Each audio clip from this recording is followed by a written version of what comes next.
અમદાવાદમાં થોડા જ વરસાદમાં ભૂવા પડવાનો સિલસિલો શરૂ થઈ ગયો છે। જીવરાજ પાર્ક 4 રસ્તા પાસે એક સાથે 2 ભૂવા પડ્યા।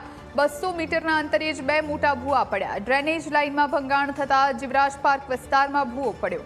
2 દિવસ અગાઉ એપીએમસી પાસે પણ એક ભૂવો પડ્યો હતો। 4 રસ્તા પાસે મેટ્રો સ્ટેશન નજીકના ભૂવાને કોર્ડન કરાયો। ભૂવા પડવાની ઘટના બાદ એએમસીના એન્જિનિયર દોડતા થયા।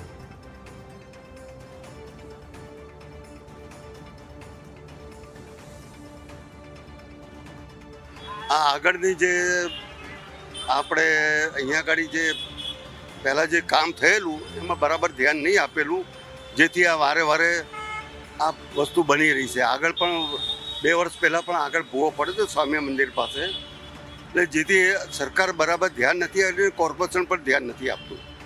એને લોકોએ ખરેખર જ્યારે આ બધું બનતું હોય ને ત્યારે એન્જિનિયરો અહીંયા આગળ જાત તપાસ પર ઊભા રહી અને ધ્યાન આપવું જોઈએ કે જેથી પબ્લિક પણ હેરાન ન થાય અને સરકારના ખોટા ખર્ચામાંથી બચી જાઓ તમે। ને આ તો ભગવાનની મહેરબાની છે કે કોઈ જાનહાનિ થઈ નથી, પણ આ શું છે કે આપણા વિકાસની અંદર એક અવરોધ ઊભો થઈ રહ્યો છે। અમદાવાદનું તંત્ર ખાડામાં ગયું છે, કારણ કે ચોમાસાની શરૂઆત થતાં જ ભૂવાઓ પડવાની શરૂઆત થઈ ચૂકી છે અને લોકોએ પરેશાન થવાનો વારો જે છે તે આવી રહ્યો છે। કારણ કે અમદાવાદના જીવરાજ પાર્ક 4 રસ્તા છે ત્યાં જ મસ્ત મોટો ભૂવો જે છે તે પડી ચૂક્યો છે।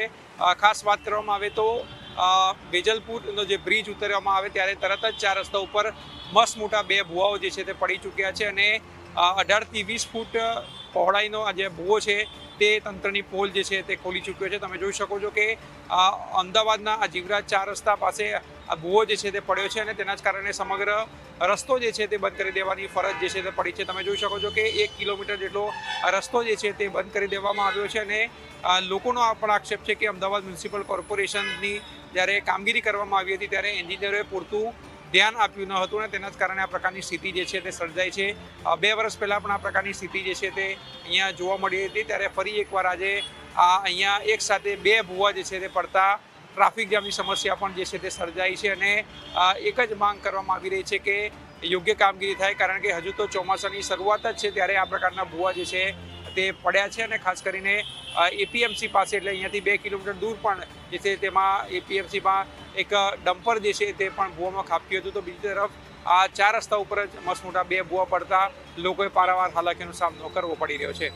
કેમેરામેન હું પટેલ સાથે Ashutosh Upadhyay, news capital, Ahmedabad. Jivraj park 4 રસ્તા પાસે એક બાદ એક 2 ભૂવા પડતા તંત્રની પોલ જે છે તે ખુલી ચૂકી છે। વાત કરવામાં આવે તો જીવરાજ પાર્ક 4 રસ્તા પાસે 2 મસ્ત મોટા ભૂવા પડતા ક્યાંક ને ક્યાંક અમદાવાદના શહેરીજનોને ભોગવવાનું આવ્યું છે। જીવરાજ પાર્ક વિસ્તાર એ પોસ્ટ વિસ્તાર છે અને દરેકનું સપનું હોય છે કે પોતાનું ઘર જે છે તે આ વિસ્તારમાં લે, પરંતુ આ પ્રકારની પરિસ્થિતિ જોઈને હવે પણ અમદાવાદનો શહેરીજન જે છે તે વિચારશે કે જીવરાજ પાર્ક બાજુ આપણે ઘર લેવું કે નહીં, કારણ કે તંત્રની બેદરકારીના કારણે વારંવાર જે છે તે અહીંયા ભૂવા જે છે તે પડતા હોય છે। અમદાવાદના જીવરાજ પાર્ક 4 રસ્તા ઉપર તો એક ભૂવો પડ્યો છે મેટ્રો સ્ટેશન પાસે, તો બીજી તરફ જે 4 રસ્તા છે ત્યાંથી લઈ અને જે સિનાનગર બાજુ રસ્તો જઈ રહ્યો છે ત્યાં પણ એક મસ્ત મોટો ભૂવો પડતા સમગ્ર રોડ જે છે તે બંધ કરી દેવામાં આવ્યો છે અને કામગીરી જે છે તે અમદાવાદ મ્યુનિસિપલ કોર્પોરેશન દ્વારા જે છે તે શરૂ કરવામાં આવી છે। એટલે કોર્પોરેટરો જે છે તેના શું કરે છે, સાથે સાથે એન્જિનિયરિંગ ડિપાર્ટમેન્ટ જે છે તે શું કરે છે તે જોવાનું રહે છે, કારણ કે લોકોના પ્રશ્નો જે છે તે હજુ પણ સોલ્વ નથી થયા। કેમેરામેન હું પટેલ સાથે આશુતોષ ઉપાધ્યાય, ન્યૂઝ કેપિટલ, અમદાવાદ। અમદાવાદનો વિકાસ ખાડે ગયો છે, કારણ કે એક બાદ એક ખાડાઓ જે છે પડી રહ્યા છે અને લોકો શોધી રહ્યા છે કે વિકાસ ક્યાં થયો છે। વાત કરીએ અમદાવાદના જીવરાજ પાર્ક 4 રસ્તાની તો એક સાથે 2 મસ્ત મોટા ભૂવાઓ જે છે તે પડી ચૂક્યા છે। તમે જોઈ શકો છો કે જીવરાજ પાર્ક 4 રસ્તા પાસે જ સૌથી મોટો ભૂવો જે છે તે અહીંયા પડ્યો છે। અંદાજે 18 થી 20 ફૂટ પહોળાઈનો આ જે ભૂવો છે તે પડતા સમગ્ર રોડ જે છે તે બંધ કરવામાં આવ્યો છે। ખાસ કરીને જીવરાજ પાર્કનું આ જે મેટ્રો સ્ટેશન આવેલું છે તેની નીચે જ આ ભૂવો જે છે તે પડતા અંદાજિત 1 કિલોમીટર જેટલો રસ્તો જે છે તે બંધ કરી દેવામાં આવ્યો છે, કારણ કે અહીંથી પસાર થવાય તેટલી પણ સ્પેસ જે છે તે જોવા નથી મળતી। તો બીજી તરફ આ જીવરાજનું જે મેટ્રો સ્ટેશન આવેલું છે તેમાં પણ જનાર લોકોને પણ પારાવાર સમસ્યાનો સામનો જે છે તે કરવો પડી રહ્યો છે। સાથે સાથે વાત કરવામાં આવે તો અન્ય જે ભૂવો છે તે પણ જીવરાજ પાર્કથી જે સિનાનગર બાજુ રસ્તો જઈ રહ્યો છે, મંદિર તરફનો જે રસ્તો જઈ રહ્યો છે ત્યાં મસ્ત મોટો ભૂવો પડ્યો છે, ત્યાં પણ એક બાજુનો રસ્તો જે છે તે બંધ કરી દેવામાં આવ્યો છે। જ્યારે તમામ રસ્તાઓ ઓપરેશન્સમાં હોય છે ત્યારે પણ અહીંયા ટ્રાફિક જામ જે છે થતો હોય છે, લોકોને નીકળવામાં 5 થી 10 મિનિટ જે છે એટલો સમય લાગી જતો હોય છે. ત્યારે હાલમાં તો એક બાજુનો રસ્તો જ જે છે તે બંધ કરી દેવામાં આવ્યો છે. તમે જોઈ શકો છો અહીંયા પણ એટલી જ માત્રાનો મોટો ભૂવો જે છે એ પડ્યો છે અને કોર્પોરેશનની કામગીરી જે છે તે હવે શરૂ કરવામાં આવી છે. એટલે સમજી શકાય છે કે યોગ્ય કામગીરી ન થતા હોવાના કારણે આ પ્રકારની સમસ્યાઓ જે છે તે સર્જાય છે.